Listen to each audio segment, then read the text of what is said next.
quelque chose de différent. Nous allons escalader la montagne Keal, Spain.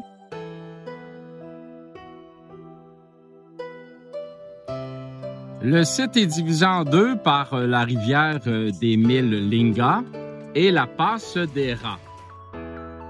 On doit marcher comme ça dans la nature. Il nous reste 1400 mètres avant d'arriver à la cascade. On est dans la nature, c'est magnifique. Il y a des roches, il y a des arbres et surtout, il y a de l'ombre.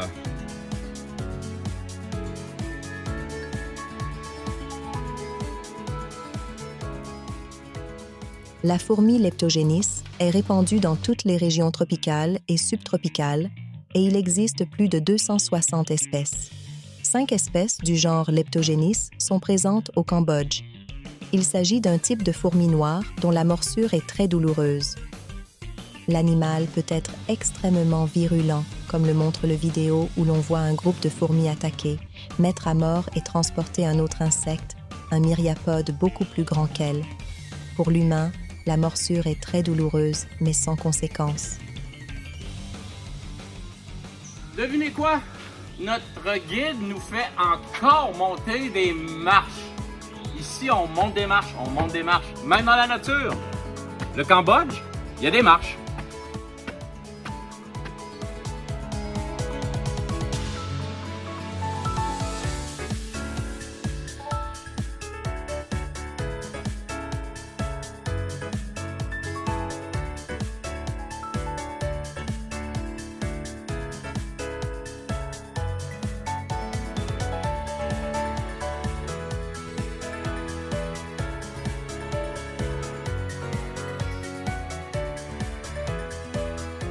Ici, on voit des gros trous gigantesques dans le sol.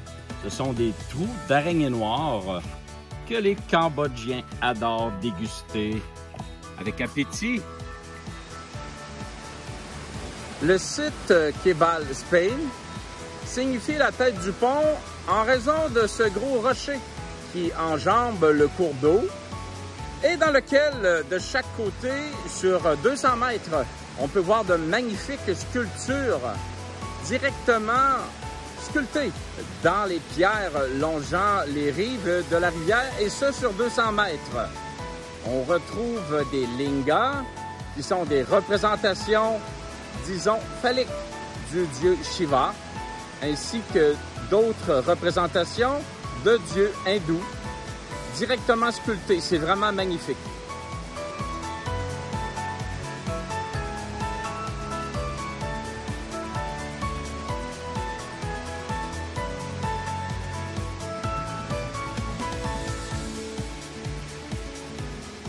Ici, dans le fond de la rivière, on peut voir une Yoni qui représente la femme de Shiva. Et à l'intérieur du Yoni, il y a 5 lingas qui représentent 5 parties intimes de Shiva, si on peut dire. Il y a énormément de lingas que je vous parle depuis un bon bout de temps. Ici, il y en a des milliers dans le fond de la rivière parce que cette rivière est considérée comme sacrée et d'autant plus que l'eau qui coule sur les lingas devient encore meilleure pour les récoltes et elle descend de la montagne et va par la suite pouvoir irriguer les champs de riz par l'eau sacrée. Quoi de mieux?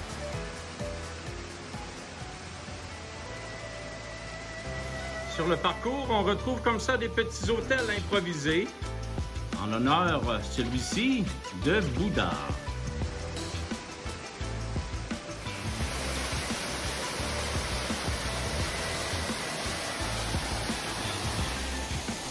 Après 1500 mètres, voici la magnifique cascade dans laquelle nous allons nous baigner.